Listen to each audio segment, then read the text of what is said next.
Bismillahirrahmanirrahim. Assalamualaikum warahmatullahi wabarakatuh. Alhamdulillahi rabbil alamin.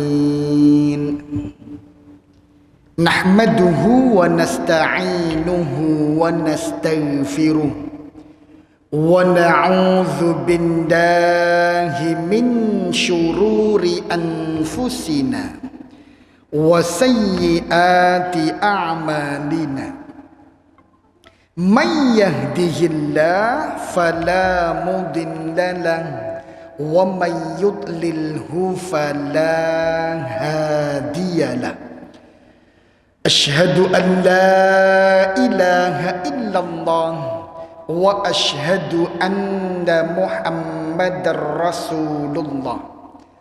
Allahumma salli ala Muhammadin wa ala alihi wa sahbihi ajma'in.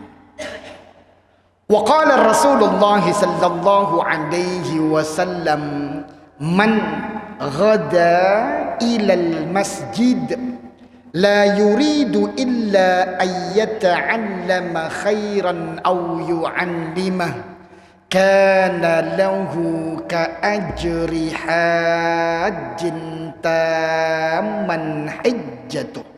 Hadis rawahul Imam At-Tabrani. Ma'asyiral muslimin hafizakumullah, segala puja dan puji syukur kehadirat Allah subhanahu wa ta'ala.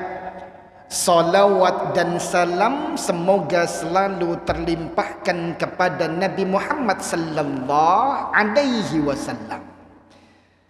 Bapak Ibu yang dirahmati Allah subhanahu wa ta'ala, sejenak pada pertemuan kali ini kita membahas tentang apa yang disampaikan oleh Allah subhanahu wa ta'ala di dalam surat Quraisy. Ma'asyiral muslimin hafizakumullah, di awal surat ini Allah subhanahu wa ta'ala berfirman, li'ila fi Quraisy. Li, lam di sini merupakan lam litaukid at-ta'ajjubiyah. Artinya adalah lam yang berfungsi untuk penegasan, ungkapan kagum. Kalau diartikan biasanya benar-benar mengagumkan. Apa yang benar-benar mengagumkan yang ingin disampaikan oleh Allah Subhanahu wa taala? Ilafi, yaitu kebiasaan Quraisy, orang-orang Quraisy. Li'inda fi Quraisy itu berarti bahwa sungguh mengagumkan kebiasaan dan budaya orang-orang Quraisy. Apa yang mengagumkan ma'asyiral muslimin hafizakumullah? Allah langsung jelaskan pada ayat yang selanjutnya. Ila fihim, kebiasaan mereka yang mengagumkan adalah rihlah, yaitu perjalanan bisnis, perjalanan dagang yang mereka lakukan kapan? Rihlatash syita'i was-sayf, yaitu perjalanan dagang yang mereka lakukan baik pada musim dingin ataupun musim panas. Bapak Ibu yang dirahmati Allah Subhanahu wa ta'ala, sungguh sesuatu yang mengagumkan adalah ketika orang-orang Arab Quraisy itu, Bapak Ibu, dengan segala kenyamanan, dengan segala keamanan, mereka melakukan perjalanan dagang yang jauh sampai ke negeri Syam atau sampai ke negeri Yaman, dan itu semua dilakukan dengan aman, ma'asyiral muslimin hafizakumullah, baik itu di musim panas ataupun di musim dingin. Padahal kalaulah yang melakukan perjalanan dagang itu bukan orang Quraisy, ma'asyiral muslimin hafizakumullah, bisa saja dirampok, bisa saja barang dagangannya kemudian dirampas oleh para penjahat. Bisa saja ketika kembali dengan membawa kepingan-kepingan uang, kepingan-kepingan emas, itu kemudian dirampas. Ma'asyiral muslimin hafizakumullah. Tapi ketika yang melakukan perjalanan dagang itu orang-orang Quraisy, berangkat dengan membawa barang dagangan berlimpah, aman sampai tujuan, pulang dengan membawa untung yang berlimpah pun aman. Dan itu dilakukan baik di musim panas ataupun musim dingin, dan perjalanannya sampai ke Yaman ataupun ke negeri Syam. Dalam tafsir Imam Ibnu Katsir sampai-sampai disebutkan bahwa jikalau ada orang di luar Quraisy selain suku Quraisy kemudian ingin melakukan perjalanan dagang dan agar aman, itu salah satu caranya yo nebeng. Artinya mereka bergabung dalam rombongan pedagang-pedagang Quraisy. Kalau berangkat sendiri belum menjamin mereka tidak diganggu atau kemudian aman perjalanan mereka. Wallahu a'lam. Ini betul-betul kenikmatan yang Allah berikan, dan kemudian sesuatu yang sangat mengagumkan dari bangsa ataupun suku Quraisy. Padahal ma'asyiral muslimin hafizakumullah, mereka tidak memiliki kekuatan militer yang kuat. Tapi ada kehormatan yang dimiliki oleh suku ini yang kemudian disegani oleh orang lain. Makanya kemudian Allah subhanahu wa ta'ala memberikan perintah kepada orang-orang Quraisy untuk فَلْيَعْبُدُوا رَبَّ هَذَا الْبَيْتِ, maka hendaklah mereka menyembah Tuhan pemilik penjaga rumah yang mulia ini. Mengapa demikian? Langsung Allah subhanahu wa ta'ala pertegas bahwa Alladzi at'amahum min ju', karena Allah lah yang telah memberikan mereka makan sehingga mereka selamat dari kelaparan. Wa amanahum min khauf, dan Allah pula lah pemilik rumah yang mulia, Masjidil Haram dan Ka'bahnya, itulah yang memberikan rasa aman untuk mereka sehingga mereka tidak dilanda ketakutan. Bapak Ibu yang dirahmati Allah subhanahu wa ta'ala, kita sedikit mengkerucutkan pembahasan kita pada perintah Allah kepada orang-orang Quraisy ketika Allah berfirman فَلْيَعْبُدُوا رَبَّ هَذَا الْبَيْتِ. Bapak Ibu, apakah?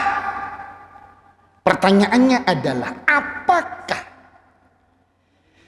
ketika Allah subhanahu wa ta'ala tentu melalui lisan Nabi sallallahu alaihi wasallam menyampaikan kabar tentang فَلْيَعْبُدُوا رَبَّ هَذَا الْبَيْتِ, orang-orang Quraisy itu tidak mengenal Allah.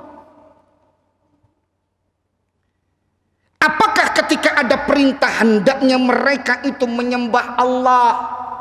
Karena Allah lah yang sudah memberikan mereka makan, sudah memberikan mereka rasa aman. Itu berarti bahwa orang-orang Quraisy itu tidak mengenal Allah. Sehingga kemudian diperintahkan oleh Nabi sallallahu alaihi wasallam, dan tentu itu perintah Allah melalui wahyu Allah Subhanahu wa taala, hendaklah mereka menyembah Allah. Bapak Ibu, ternyata orang-orang Quraisy itu sudah lama mengenal Allah Subhanahu wa taala. Jadi bukan berarti ketika diturunkan ayat ini orang-orang Quraisy belum mengenal Allah. Tidak. Apa buktinya? Bapak Ibu yang dirahmati Allah Subhanahu wa taala. Mari kita lihat di surat Yunus ayat yang ke-31. Di situ dikatakan bahwa qul, katakan kepada mereka wahai Muhammad, kata Allah Subhanahu wa taala, "May yarzuqukum minas samai wal ard." Siapakah yang melimpahkan rezeki untuk kalian dari langit dan bumi? Amman yamlikus sam'a wal absar.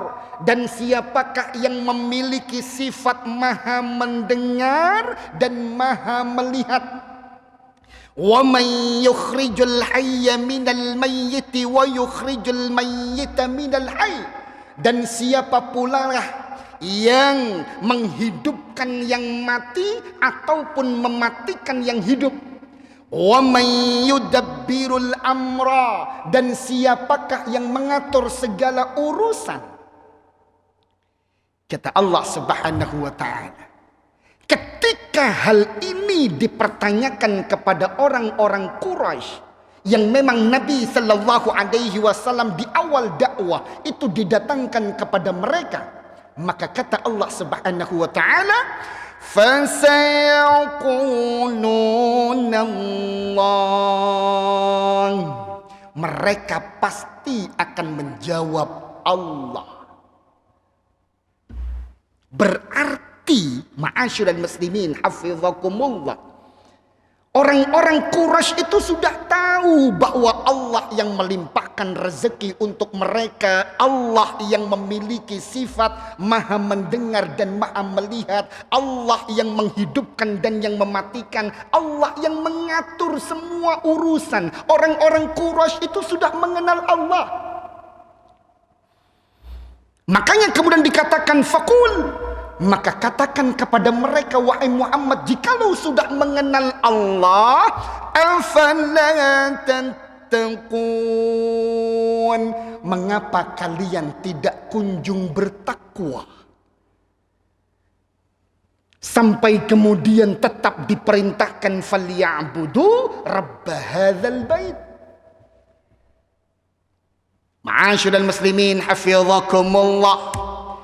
Bukti di ayat selanjutnya ketika kita meyakini bahwa orang Quraisy yang hidup di masa jahiliyah tidak mengenal Allah, maka harus kita rubah.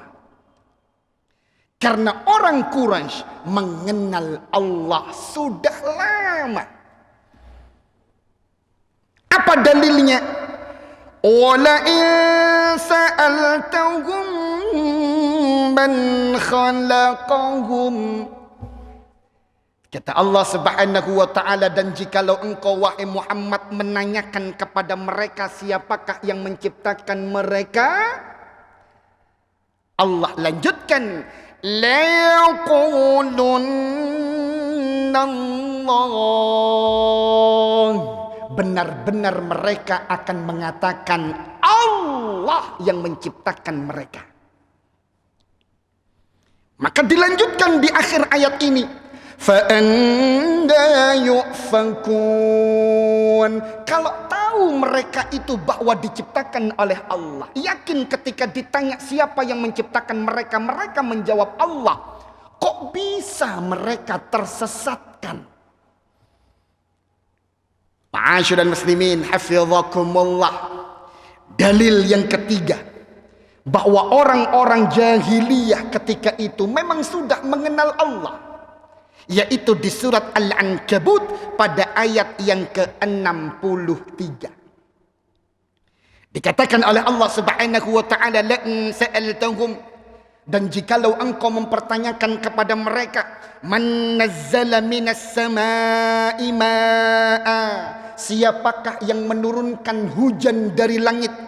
Fa'ahya bihil arda min ba'di mautiha, dan dengan hujan itulah Allah menghidupkan bumi setelah kematiannya. Kata Allah Subhanahu wa taala, la yaqulunna Allah. Jikalau ditanyakan siapa yang menurunkan hujan dan menghidupkan bumi setelah kematiannya dengan hujan tersebut, mereka pun akan menjawab Allah. Terus mengapa di surat Quraisy Allah memerintahkan falyabudu rabb hadzal bait? Seakan-akan itu perintah, seakan-akan orang-orang Quraisy itu tidak mengenal Allah, tidak pernah menyembah Allah. Ma'asyiral muslimin hafizakumullah, jawabannya ada di surat Yusuf ayat yang ke-106. Wa ma yu'minu aktsaruhum billah. Dan tidaklah sebagian besar dari mereka itu beriman kepada Allah, illa kecuali selain mereka beriman kepada Allah, wa hum musyrikun, mereka juga mensekutukan Allah. Bapak Ibu yang dirahmati Allah Subhanahu wa taala, mari kita lihat bagaimana orang-orang Quraisy itu ternyata, Bapak Ibu, mengapa kok dikatakan sebagian besar dari mereka itu beriman? Dan sebagian besar dari mereka yang beriman itu mengiringi keimanan mereka itu dengan mempersekutukan Allah. Mari kita lihat di satu hadis Nabi sallallahu alaihi wasallam riwayat Imam Muslim. Jadi orang-orang Quraisy itu, ma'asyiral muslimin hafizakumullah, mereka juga menyembah Allah, salat. Cuman ketika itu memang syariat salatnya berbeda. Apa itu? Tawaf. Jadi orang-orang Quraisy itu juga tawaf, ma'asyiral muslimin hafizakumullah. Dan ketika tawaf dikatakan di dalam hadis riwayat Imam Muslim, apa yang mereka katakan? Ani bin Abbas radhiyallahu anhu maqal, dari Imam Ibnu Abbas mengisahkan bahwa kanal musyrikuna yaqulun, orang-orang musyrik, orang-orang Quraisy kafir musyrik, jikalau mereka tawaf mengitari Ka'bah, menyembah Allah, yang mereka katakan adalah labbaika la syarika lak. Kan mirip dengan talbiyah kita. Labbaika, kami datang memenuhi panggilanmu ya Allah, la syarika lak, dan tidak ada sekutu bagimu. Cuman Bapak Ibu, talbiyahnya orang-orang Quraisy kemudian ada tambahannya. Jadi ketika mengatakan labbaika la syarika lak, kami memenuhi panggilanmu ya Allah, tidak ada sekutu milikmu, ada kelanjutannya. Illa syarikan huwa lak, kecuali sekutu yang engkau miliki. Tamlikuhu wa ma malak, yang engkau kuasai dan mereka tidak menguasai. Ma'asyiral muslimin hafizakumullah, tentu ini talbiyah yang membingungkan. Di awal mengatakan labbaika la syarika lak, kami memenuhi panggilanmu ya Allah dan tidak ada sekutu bagimu. Tapi kemudian mereka lanjutkan illa, kecuali syarikan huwa lak, sekutu-sekutu yang memang engkau miliki, yang engkau kuasai, tamlikuhu wa ma malak, yang engkau menguasai mereka dan tidak mereka kuasai. Apa artinya? Itulah yang dilakukan oleh orang-orang Quraisy.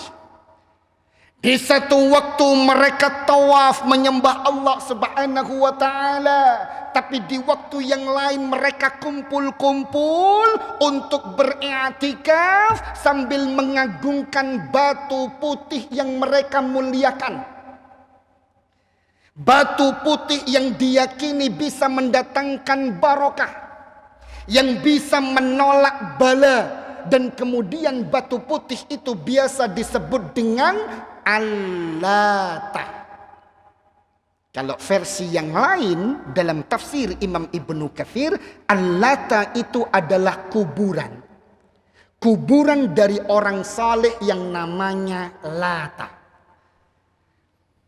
Orang soleh yang beliaunya bernama Lata ini, kalau dalam versi yang lain, beliau itu suka membuat adonan roti. Kemudian roti itu dibagikan untuk orang-orang yang berhaji dan berkunjung ke Mekah.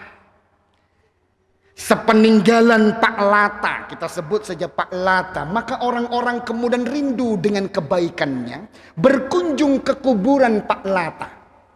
Tambah setelah itu tidak hanya berkunjung, tambah duduk-duduk berlama-lama. Setelah itu muncul ritual yang lain. Berzikirlah, memintalah, sampai kemudian dibuat patung dari Pak Lata tersebut. Makanya disebut patung Lata atau berhala Lata.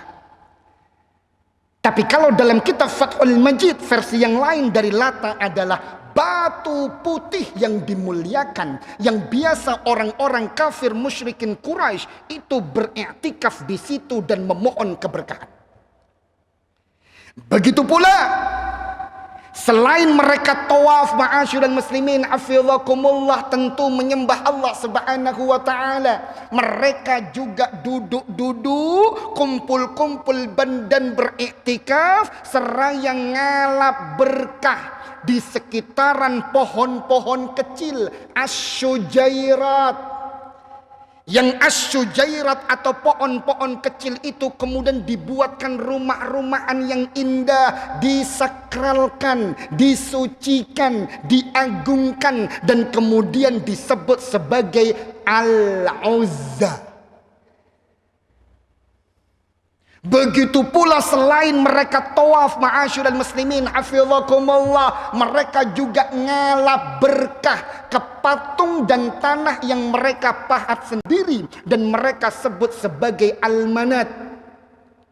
Dan makanya mengapa kemudian dalam talbiyah ketika orang-orang Quraisy itu tawaf, labbaika la syarikalak illa syarikan huwa lak tamlikuhu wa ma malak, karena mereka meyakini bahwa selain kekuasaan Allah Subhanahu wa taala, mereka meyakini Allah memiliki anak-anak perempuan yang bisa mereka minta.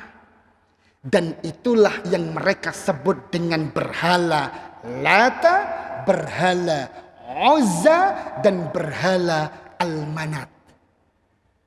Ma'asyiral muslimin hafizakumullah. Jadi orang Quraisy itu sebenarnya menyembah Allah. Tapi selain mereka menyembah Allah, mereka juga menyembah yang lain, minta kepada selain Allah. Maka ungkapan falyabudu rabb hadzal bait itu berarti hendaknya mereka benar-benar hanya beribadah kepada Allah, hanya berharap keberkahan dari Allah, hanya memohon tertolaknya bencana, azab dan bala kepada Allah Subhanahu wa taala dan bukan kepada selain Allah. Ma'asyiral muslimin hafizakumullah. Kalaulah fakta yang terjadi itu seperti ini Bapak Ibu, orang Quraisy menyembah Allah tapi juga mempersekutukan Allah, dan kemudian datang perintah falyabudu rabb hadzal bait, maka akan muncul sampai hari ini orang-orang yang bisa disejajarkan dengan Quraisy. Maka surat ini Ya tentu ini membicarakan tentang Quraisy, tapi sebenarnya bukan hanya membicarakan tentang Quraisy. Surat ini juga menyindir orang-orang yang sudah Allah berikan nikmat, Allah berikan keberkahan, tapi kemudian mereka mintanya kadang-kadang bukan kepada Allah. Sebagaimana mereka yang sering ngalap berkah. Jadi bisa saja Indonesia itu kesindir dengan surat Quraisy. Mengapa demikian? Kita lihat buktinya.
Ma'asyiral muslimin hafizakumullah. Kalaulah yang dimaksud itu adalah membangun gedung-gedung biar kokoh, membangun ibu kota negara yang baru agar gedungnya kokoh, pondasinya kuat, maka harusnya yang dibawa ke sana apa Bapak Ibu? Semen Indonesia, semen Gresik, pasir Lumajang, atau pasir apalah yang di situ terbaik untuk bisa membuat gedung itu kokoh. Tapi mengapa kemudian yang didatangkan adalah 2 genggam tanah-tanah sakral, 1 liter air keramat? Ma'asyiral muslimin hafizakumullah. Terus apa bedanya dengan orang-orang Quraisy yang ngalap berkah terhadap patung Manat, mengalap berkah terhadap pohon Syujairat yang biasa disebut dengan Al-Uzza, yang mengharap keberkahan dari Lata? Meskipun memang ada beberapa gubernur itu yang tidak membawa sesuai pesanan. Sebagaimana Pak Anies itu yang dibawa bukan tanah keramat, itu yang dibawa malah tanah bekas kampung yang digusur oleh Ahok. Makanya kan sempat dimarahi. Yang diminta tanah keramat malah tanah bekas gusuran. Tapi tempat lain, ma'asyiral muslimin hafizakumullah, air yang dibawa betul-betul air keramat. Dari 2 gunung itu? Dari Gunung Tambora. Dari Gunung Tambora. Karena Tambora ini terkenal sebagai gunung yang pernah erupsinya itu menggetarkan, merubah wajah dunia. Nah, kita harapkan tanah Tambora ini akan memberikan inspirasi bahwa dengan ibu kota baru, Indonesia akan tidak dipandang sebelah mata, tapi akan merubah wajah dunia. Akan menggetarkan dunia ya. Nah, yang kedua, ini dari Rinjani airnya di Narmada. Nah, ini punya tradisi bagi mereka yang ingin awet muda, biasanya mandi atau membasuh diri dengan air Narmada. Jadi betul-betul air yang dibawa itu bukan air sembarangan, bukan air Ades, air klub, air santri, air suli, air aqua. Ini air yang bisa membuat orang awet muda. Bahkan dari Jawa Tengah Bapak Ibu sampai dirahasiakan ngambil tanahnya itu dari mana, diwawancarai sampai tidak menjawab. Dirahasiakan tempat ngambil tanahnya. Nah, kemarin saya tanya sama orang tua, kira-kira kalau mau bawa tanah air harus dari mana? Oh, dari gunung ini airnya dan dari gunung ini tanahnya. Begitu. Ini Jawa banget ya. Orang Jawa. Filosofinya Jawa banget. Iya. Jadi dari mana tuh? Nggak mau kasih tahu. Nggak mau, ini rahasia. Dari mana? Tidak mau, rahasia. Dari Jawa Timur, air mana yang diambil? Ma'asyiral muslimin, hafizakumullah, sampai pakai ritual sakral. Ngambil airnya pakai upacara adat. Ini tentu bukan air biasa Bapak Ibu. Tidak mungkin pakai payung. Ngambilnya pakai ritual-ritual tertentu.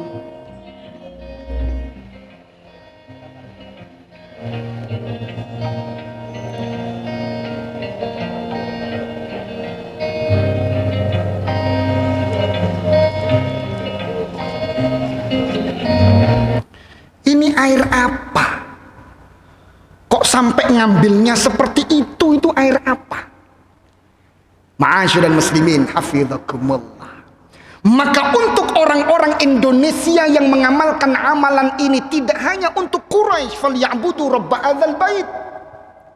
Falyabudu rabb hadzal bait, itu juga untuk siapapun yang salat, menyembah Allah, ibadah puasa Ramadan, tapi di saat yang lain dia juga ngalap berkah kepada air-air yang dianggap sakral, tanah-tanah dan batu-batu yang dianggap berbarokah. Begitu pula ma'asyiral muslimin, hafizakumullah, ketika Allah memberikan kenikmatan kepada Mandalika, sirkuit yang konon kabarnya terindah, aspalnya nomor ya internasional. Keindahan alamnya tidak bisa diikuti oleh sirkuit-sirkuit motor GP yang lain. Di satu sisi ada pantai yang indah, di sisi lain ada bukit-bukit hijau yang indah. Ma'asyiral muslimin, hafizakumullah, tapi apa kemudian yang dilakukan di saat sebelum balapan ataupun di tengah balapan? Memakai jasa pawang hujan.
Allah Subhanahu wa taala. Berapa banyak kita turun hujan dan kemudian berhenti, meskipun Mbak Roro ndak keliling-keliling bawa panci emas itu. Di tempat kita kan sering turun hujan, sering berhenti, hujan berhenti, karena memang yang menurunkan hujan itu Allah, yang memberhentikan hujan itu juga Allah. Meskipun tidak ada dia pun, kalau Allah menghendaki berhenti, sudah berhenti. Tapi mengapa kemudian ada keyakinan bahwa dialah yang memindahkan awan, dialah yang menghentikan hujan. Bahkan sejak lama ketika proses pengaspalan, itu tetap dipakai jasa dukun pawang hujan ini. Rara Istiati Wulandari tengah melakukan ritual doa spiritual dalam gelaran MotoGP. Ritual dilakukan untuk memodifikasi cuaca agar hujan tidak turun di area sirkuit Mandalika. Ritual pawang hujan ini dilakukan agar acara sesi balapan MotoGP tidak terkendala hujan. Dengan harapan cuaca yang dihadirkan membuat para rider nyaman.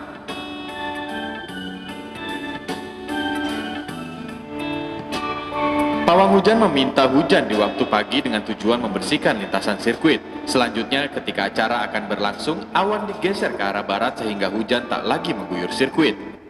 Ma'asyiral muslimin, hafizakumullah. Maka surat Quraisy adalah pelajaran untuk kita bersama ketika Allah memerintahkan falyabudu rabb hadzal bait alladzi at'amahum min ju' wa amanahum min khauf. Itu untuk siapapun yang menyembah Allah tapi di saat yang sama juga mempersekutukan Allah. Maka surat ini bisa juga ditujukan untuk Yogyakarta, Solo, Surakarta, juga bagian-bagian negeri termasuk bisa saja Surabaya atau negeri-negeri dan daerah yang lain yang sering melakukan kesyirikan-kesyirikan di jalan selain jalan yang sudah Allah tetapkan. Ma'asyiral muslimin, hafizakumullah. Maka surat Quraisy membuka wawasan kita bahwa orang Quraisy yang hidup di masa jahiliyah kita sebut itu, ternyata mereka mengenal Allah. Mereka juga menyembah Allah. Mereka ketika diperintahkan untuk menyembah Allah, mereka sudah menyembah Allah. Tapi mengapa kok tetap diperintahkan untuk menyembah Allah? Karena kesyirikan yang tetap mereka lakukan. Semoga kita bisa mengambil pelajaran besar dari surat Quraisy ini. Ada yang perlu dipertanyakan, Bapak Ibu?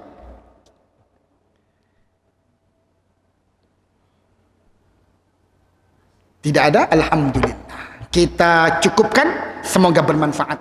Usikum wa iyaya nafsi bitaqwallah faqad fazal muttaqun. Subhanakallahumma wa bihamdika asyhadu an la ilaha illa anta astaghfiruka wa atubu ilaik. Assalamualaikum warahmatullahi wabarakatuh.